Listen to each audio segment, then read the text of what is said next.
Hey everyone, welcome back to my channel. I'm Ask Amber, and today I'm doing something that I've wanted to do for a little while. Don't ask me why, I have no idea, but I wanted to make a Furby. These scared me so much as a kid, but you know, I actually had like this weird fascination with them. Like, I loved them, but I also was like a little creeped out by them. I think that's how everyone kind of feels. Like, I don't know if everyone loves them. I love them. But yeah, I'm starting out by making the faceplate. So this faceplate is going to be the basis for everything else that I make, and I just made it with a plane, a solidify modifier, and a mirror modifier.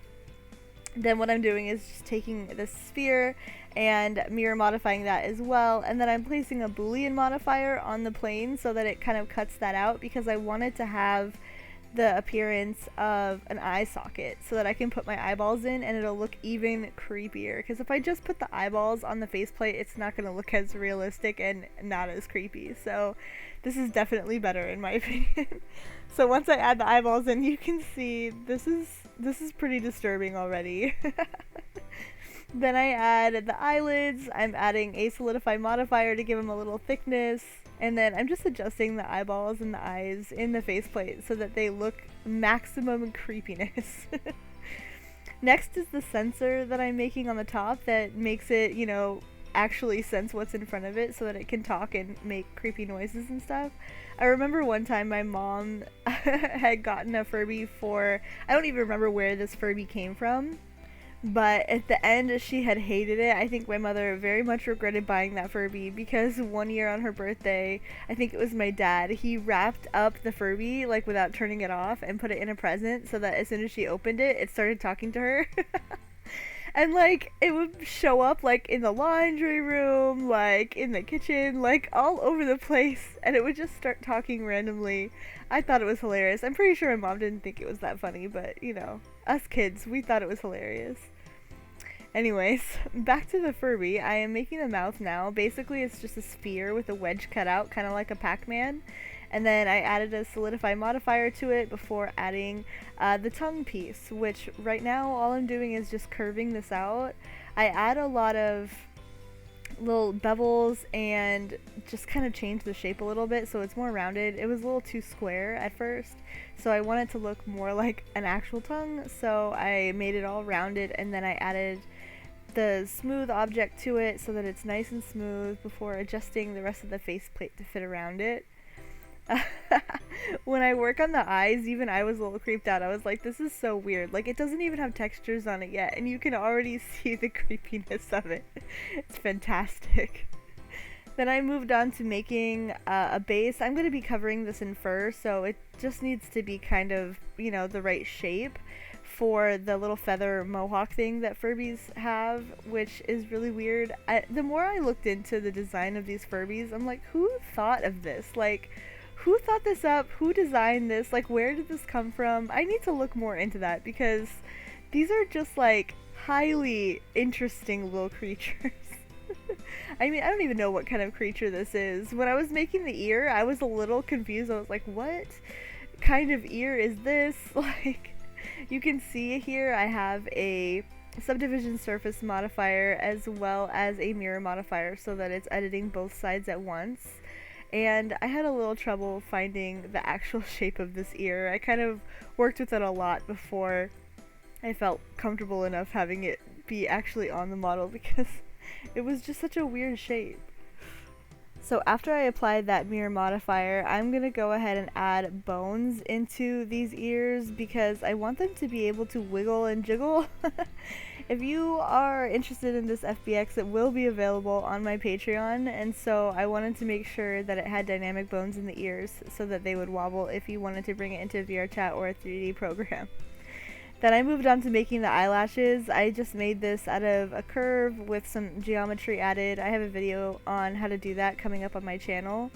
But then I added another curve modifier once I converted that first one into mesh, and I'm just bringing it around the curve to make these super creepy looking eyelashes. So I messed with these eyelashes a lot. I wanted to get them just right because I feel like the eyelashes for some reason are like some of the creepiest parts of a Furby. Like, why do these Furbies have eyelashes? They're so big and so curly, and they're just really add to the creepiness level.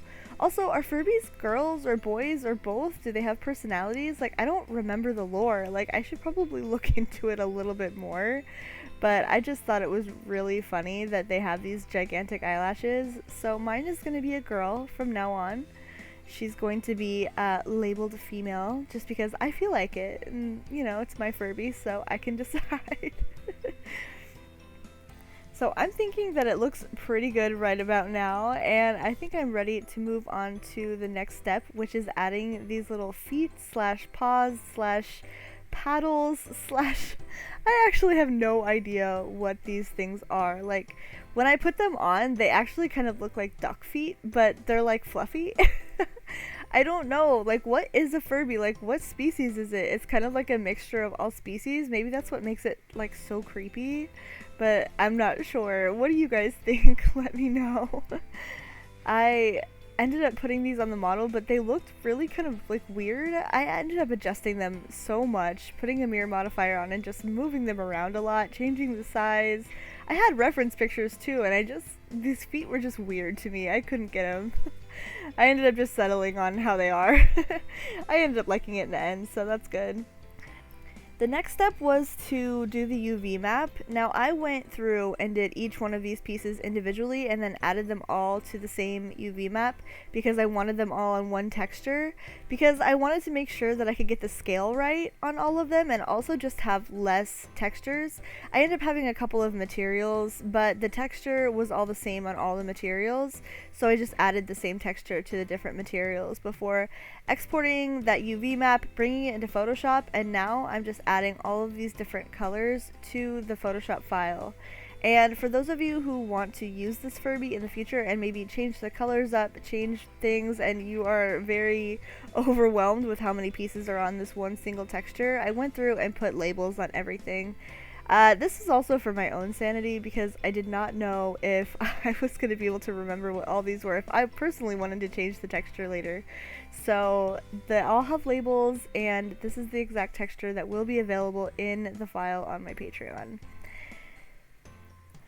Keep in mind that the body and the ear and the little ruffle on top texture are just for background because I'm putting fur on top of them and you really can't see the body texture.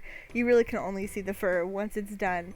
So when you're adjusting this texture, just keep that in mind, that it doesn't really matter what color those things are because the fur on top is going to be a different color and it's its own texture. So I have 3 different textures. As you can see, I added the ear texture for the fur, and now I'm adding this little mohawk, which, let me tell you, this was kind of a pain in the butt because the mohawk, what ended up happening was it was square on the top, and so the fur was just doing really weird things. And after messing around with it so much, I ended up having to change the actual polys on the top, and once I did that, it seemed to work out a lot better. As you can see right here, this is before I figured that out, and it just looks terrible. So once I added the body fur, I was just like, something else has to happen here. So I ended up editing the mesh a little, and you can see it looks so much better, so I decided to do that to the ears as well.